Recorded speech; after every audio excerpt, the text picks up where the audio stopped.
ಸನಿಗೆ ಅನ್ನದ ಮೇಲೆ ಕೋಪ ಮುದ್ದೆ ಮೇಲೆ ಆಸೆ ಅಂತೆ ಯಾಕೆ ಹಿಂಗಾಗಿದೆ ಅಂತ ಬಳ್ಳಾರಿ ಜೈಲಲ್ಲಿ ದರ್ಶನ್ ಅನ್ನ ಊಟ ಮಾಡ್ತಾ ಇಲ್ಲ, ಬರೀ ಮುದ್ದೆ ತಿಂತಾ ಇದ್ದಾರೆ ಅಥವಾ ಚಪಾತಿ ತಿಂತಾ ಇದ್ದಾರೆ ಅಂತ ಆರೋಗ್ಯ ಕಾಪಾಡ್ಕೊಳ್ಳೋಕೆ ಹಾಗೆಲ್ಲ ಮಾಡ್ತಾ ಇದ್ದಾರಾ? ಬಳ್ಳಾರಿ ಖಾರ ಎಫೆಕ್ಟ್ ಸಿಕ್ಕಾಪಟ್ಟೆ ಜಾಸ್ತಿ ಆಯ್ತಾ ದರ್ಶನ್ಗೆ ಅನ್ನುವಂಥದ್ದು. ಅನ್ನ ಬಿಟ್ಟು ಚಪಾತಿ ಮುದ್ದೆ ಮಾತ್ರ ಸೇವನೆ ಮಾಡ್ತಾ ಇದ್ದಾರಂತೆ ದರ್ಶನ್.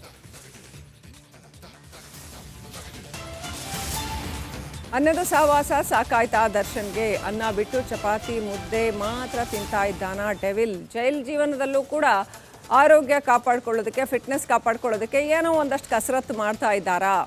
ಮುದ್ದೆ ಚಪಾತಿ ಜೊತೆ ವಿಟಮಿನ್ ಟ್ಯಾಬ್ಲೆಟ್ಸ್ ಎಲ್ಲ ತಗೋತಾ ಇದ್ದಾರಂತೆ. ಮಾನಸಿಕವಾಗಿ ಕುಗ್ಗಿದ್ರೂ ಕೂಡ ದರ್ಶನ್ಗೆ ದೇಹದ್ದೇ ಚಿಂತೆ ಅಂತ ಹೇಳಲಾಗ್ತಾ ಇದೆ, ಫಿಟ್ನೆಸ್ದೇ ಚಿಂತೆ ಅಂತ ಹೇಳಲಾಗ್ತಾ ಇದೆ.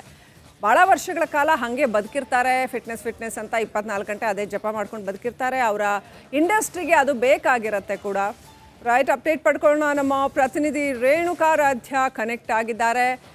ರೇಣುಕಾರಾಧ್ಯ, ದರ್ಶನ್ ಅನ್ನ ಬಿಟ್ಟು ಬರೀ ಚಪಾತಿ ಮುದ್ದೆ ತಿಂತಾ ಇದ್ದಾರಂತೆ, ವಿಟಮಿನ್ ಟ್ಯಾಬ್ಲೆಟ್ಸ್ ತಗೋತಾ ಇದ್ದಾರಂತೆ ಅಂತ. ಸರಿ ತಪ್ಪು ಅನ್ನೋಕ್ಕಿಂತ ಹೆಚ್ಚಾಗಿ ಯಾರಾದರೂ ಇಂಥ ಒಂದು ಮಾನಸಿಕ ಸ್ಥಿತಿನಲ್ಲಿ ಇರೋವಾಗ ಏನು ತಿಂತೀನಿ ಬಿಡ್ತೀನಿ ಅನ್ನೋದೇ ಗೊತ್ತಾಗೋದಿಲ್ಲ. ಆ್ಯಕ್ಚುಲಿ ಹಂಗಾಗಿರುತ್ತೆ ಪರಿಸ್ಥಿತಿ. ಆದರೆ ದರ್ಶನ್ ಫಿಟ್ನೆಸ್ಗೆ ಅಲ್ಲೂ ಕೂಡ ಗಮನ ಕೊಡ್ತಾ ಇದ್ದಾರೆ ಅಂತ ಏನೆಲ್ಲ ಅಪ್ಡೇಟ್ ಇದೆ?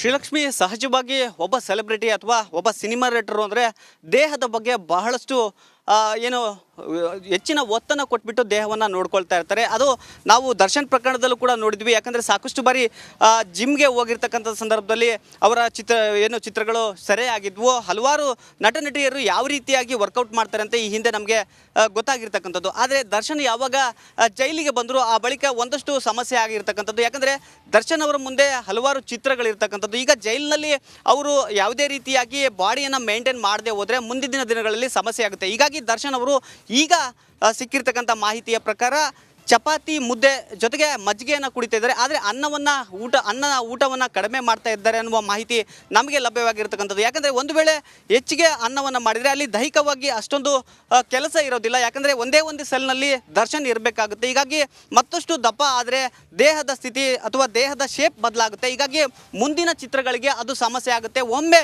ದೇಹದ ತೂಕ ಹೆಚ್ಚಾಯಿತು ಅಂದರೆ ಅದನ್ನು ಕಡಿಮೆ ಮಾಡೋದು ಬಹಳ ಕಷ್ಟವಾಗುತ್ತೆ. ಹೀಗಾಗಿ ಚಪಾತಿ ಮತ್ತು ಮುದ್ದೆ ಜೊತೆಗೆ ಮಜ್ಜಿಗೆಯನ್ನು ಕುಡಿತಿದ್ದಾರೆ. ಇನ್ನೂ ಹೆಚ್ಚಿನದಾಗಿ ಅವರು ವಿಟಮಿನ್ ಟ್ಯಾಬ್ಲೆಟ್ಗಳನ್ನು ಸೇವನೆ ಮಾಡ್ತಿದ್ದಾರೆ ಅಂತ ನಮಗೆ ಜೈಲು ಅಧಿಕಾರಿಗಳಿಂದ ತಿಳಿದು ಬಂದಿರತಕ್ಕಂಥದ್ದು. ಅಂದರೆ ಯಾಕೆ ಇಷ್ಟೊಂದು ದೇಹಕ್ಕೆ ಇಂಪಾರ್ಟೆನ್ಸ್ ಕೊಡ್ತಾರೆ ಅಂದರೆ, ಒಂದು ವೇಳೆ ಏನಾದರೂ ಅವ್ರದ್ದು ಜಿಮ್ ಬಾಡಿ ಆಗಿರ್ತಕ್ಕಂಥ ಹಿನ್ನೆಲೆಯಲ್ಲಿ ಅವರು ಯಾವುದೇ ರೀತಿ ದೈಹಿಕ ಕಸರತ್ತುಗಳನ್ನು ಮಾಡದೆ ಹೋದರೆ ದೇಹದ ಚರ್ಮ ಮತ್ತೆ ಜೋತು ಬೀಳುವ ಸಾಧ್ಯತೆ ಇರುತ್ತೆ, ಒಂದು ರೀತಿ ಅಸಹ್ಯ ಆಗುತ್ತೆ. ಹೀಗಾಗಿ ಅದರ ಬಗ್ಗೆಯೂ ಕೂಡ ಅವರು ಕಾನ್ಸಂಟ್ರೇಟ್ ಮಾಡ್ತಿದ್ದಾರೆ. ಅದರ ಇಷ್ಟೆಲ್ಲ ಟೆನ್ಷನ್ಗಳ ನಡುವೆನೂ ಕೂಡ ಅದನ್ನ ಮೇಂಟೈನ್ ಮಾಡಬೇಕಾದ ಅನಿವಾರ್ಯತೆ ಇರತಕ್ಕಂಥದ್ದು. Srilakshmi, okay, thank you Renukaradhya. ದರ್ಶನ್ಗೆ ಅನ್ನದ ಮೇಲೆ ಕೋಪ ಮುದ್ದೆ ಮೇಲೆ ಆಸೆ ಅಂತೆ ಯಾಕೆ ಹಿಂಗಾಗಿದೆ ಅಂತ ಬಳ್ಳಾರಿ ಜೈಲಲ್ಲಿ ದರ್ಶನ್ ಅನ್ನ ಊಟ ಮಾಡ್ತಾ ಇಲ್ಲ, ಬರೀ ಮುದ್ದೆ ತಿಂತಾ ಇದ್ದಾರೆ ಅಥವಾ ಚಪಾತಿ ತಿಂತಾ ಇದ್ದಾರೆ ಅಂತ ಆರೋಗ್ಯ ಕಾಪಾಡ್ಕೊಳ್ಳೋಕೆ ಹಾಗೆಲ್ಲ ಮಾಡ್ತಾ ಇದ್ದಾರಾ? ಬಳ್ಳಾರಿ ಖಾರ ಎಫೆಕ್ಟ್ ಸಿಕ್ಕಾಪಟ್ಟೆ ಜಾಸ್ತಿ ಆಯ್ತಾ ದರ್ಶನ್ಗೆ ಅನ್ನುವಂಥದ್ದು. ಅನ್ನ ಬಿಟ್ಟು ಚಪಾತಿ ಮುದ್ದೆ ಮಾತ್ರ ಸೇವನೆ ಮಾಡ್ತಾ ಇದ್ದಾರಂತೆ ದರ್ಶನ್.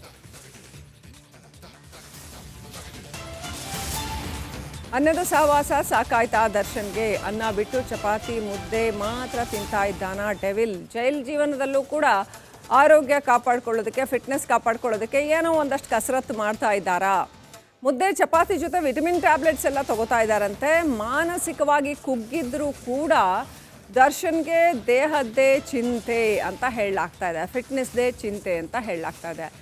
ಭಾಳ ವರ್ಷಗಳ ಕಾಲ ಹಾಗೆ ಬದುಕಿರ್ತಾರೆ, ಫಿಟ್ನೆಸ್ ಅಂತ 24 ಗಂಟೆ ಅದೇ ಜಪ ಮಾಡ್ಕೊಂಡು ಬದುಕಿರ್ತಾರೆ. ಅವರ ಇಂಡಸ್ಟ್ರಿಗೆ ಅದು ಬೇಕಾಗಿರುತ್ತೆ ಕೂಡ.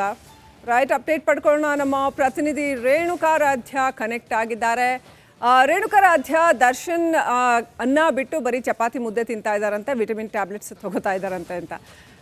ಸರಿ ತಪ್ಪು ಅನ್ನೋಕ್ಕಿಂತ ಹೆಚ್ಚಾಗಿ ಯಾರಾದರೂ ಇಂಥ ಒಂದು ಮಾನಸಿಕ ಸ್ಥಿತಿನಲ್ಲಿ ಇರೋವಾಗ ಏನು ತಿಂತೀನಿ ಬಿಡ್ತೀನಿ ಅನ್ನೋದೇ ಗೊತ್ತಾಗೋದಿಲ್ಲ. ಆ್ಯಕ್ಚುಲಿ ಹಂಗಾಗಿರುತ್ತೆ ಪರಿಸ್ಥಿತಿ. ಆದರೆ ದರ್ಶನ್ ಫಿಟ್ನೆಸ್ಗೆ ಅಲ್ಲೂ ಕೂಡ ಗಮನ ಕೊಡ್ತಾ ಇದ್ದಾರೆ ಅಂತ ಏನೆಲ್ಲ ಅಪ್ಡೇಟ್ ಇದೆ?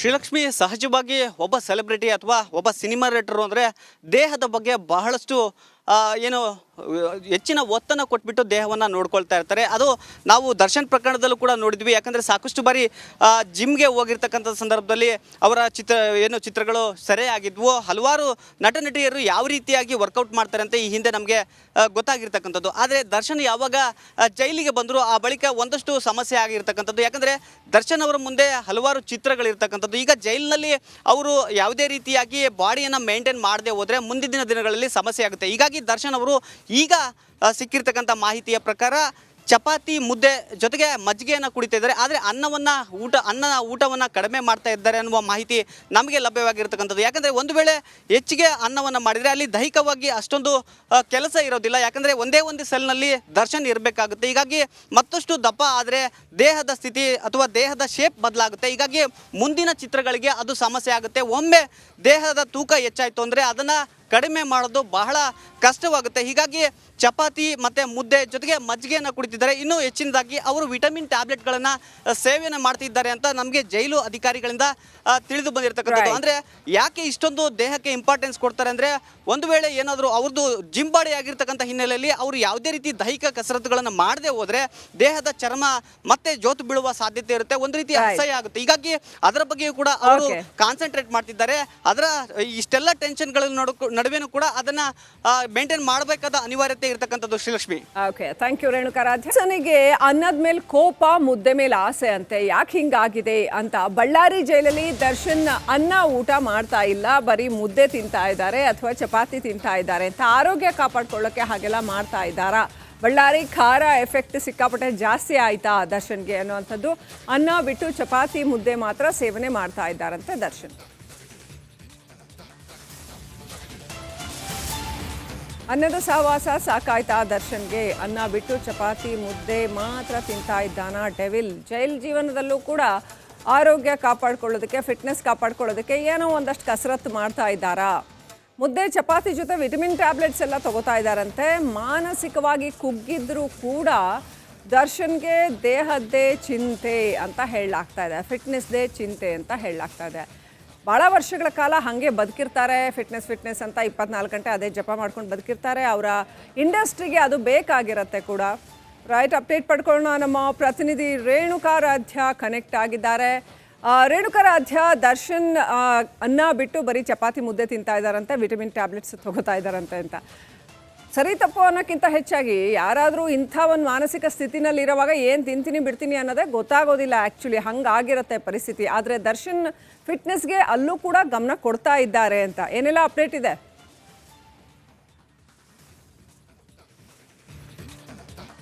ಶ್ರೀಲಕ್ಷ್ಮಿ, ಸಹಜವಾಗಿ ಒಬ್ಬ ಸೆಲೆಬ್ರಿಟಿ ಅಥವಾ ಒಬ್ಬ ಸಿನಿಮಾ ನಟರು ಅಂದರೆ ದೇಹದ ಬಗ್ಗೆ ಬಹಳಷ್ಟು ಏನು ಹೆಚ್ಚಿನ ಒತ್ತನ್ನು ಕೊಟ್ಬಿಟ್ಟು ದೇಹವನ್ನು ನೋಡ್ಕೊಳ್ತಾ ಇರ್ತಾರೆ. ಅದು ನಾವು ದರ್ಶನ್ ಪ್ರಕರಣದಲ್ಲೂ ಕೂಡ ನೋಡಿದ್ವಿ. ಯಾಕಂದರೆ ಸಾಕಷ್ಟು ಬಾರಿ ಜಿಮ್ಗೆ ಹೋಗಿರ್ತಕ್ಕಂಥ ಸಂದರ್ಭದಲ್ಲಿ ಅವರ ಚಿತ್ರಗಳು ಸೆರೆಯಾಗಿದ್ವು. ಹಲವಾರು ನಟ ನಟಿಯರು ಯಾವ ರೀತಿಯಾಗಿ ವರ್ಕೌಟ್ ಮಾಡ್ತಾರೆ ಅಂತ ಈ ಹಿಂದೆ ನಮಗೆ ಗೊತ್ತಾಗಿರ್ತಕ್ಕಂಥದ್ದು. ಆದರೆ ದರ್ಶನ್ ಯಾವಾಗ ಜೈಲಿಗೆ ಬಂದರು ಆ ಬಳಿಕ ಒಂದಷ್ಟು ಸಮಸ್ಯೆ ಆಗಿರ್ತಕ್ಕಂಥದ್ದು. ಯಾಕಂದರೆ ದರ್ಶನ್ ಅವರ ಮುಂದೆ ಹಲವಾರು ಚಿತ್ರಗಳಿರ್ತಕ್ಕಂಥದ್ದು. ಈಗ ಜೈಲಿನಲ್ಲಿ ಅವರು ಯಾವುದೇ ರೀತಿಯಾಗಿ ಬಾಡಿಯನ್ನು ಮೇಂಟೈನ್ ಮಾಡದೆ ಹೋದರೆ ಮುಂದಿನ ದಿನಗಳಲ್ಲಿ ಸಮಸ್ಯೆ ಆಗುತ್ತೆ. ಹೀಗಾಗಿ ದರ್ಶನ್ ಅವರು ಈಗ ಸಿಕ್ಕಿರ್ತಕ್ಕಂಥ ಮಾಹಿತಿಯ ಪ್ರಕಾರ ಚಪಾತಿ ಮುದ್ದೆ ಜೊತೆಗೆ ಮಜ್ಜಿಗೆಯನ್ನು ಕುಡಿತಾ ಇದ್ದಾರೆ. ಆದರೆ ಊಟವನ್ನು ಕಡಿಮೆ ಮಾಡ್ತಾ ಇದ್ದಾರೆ ಅನ್ನುವ ಮಾಹಿತಿ ನಮಗೆ ಲಭ್ಯವಾಗಿರ್ತಕ್ಕಂಥದ್ದು. ಯಾಕಂದರೆ ಒಂದು ವೇಳೆ ಹೆಚ್ಚಿಗೆ ಅನ್ನವನ್ನು ಮಾಡಿದರೆ ಅಲ್ಲಿ ದೈಹಿಕವಾಗಿ ಅಷ್ಟೊಂದು ಕೆಲಸ ಇರೋದಿಲ್ಲ. ಯಾಕಂದರೆ ಒಂದೇ ಒಂದು ಸೆಲ್ನಲ್ಲಿ ದರ್ಶನ್ ಇರಬೇಕಾಗುತ್ತೆ. ಹೀಗಾಗಿ ಮತ್ತಷ್ಟು ದಪ್ಪ ಆದರೆ ದೇಹದ ಸ್ಥಿತಿ ಅಥವಾ ದೇಹದ ಶೇಪ್ ಬದಲಾಗುತ್ತೆ. ಹೀಗಾಗಿ ಮುಂದಿನ ಚಿತ್ರಗಳಿಗೆ ಅದು ಸಮಸ್ಯೆ ಆಗುತ್ತೆ. ಒಮ್ಮೆ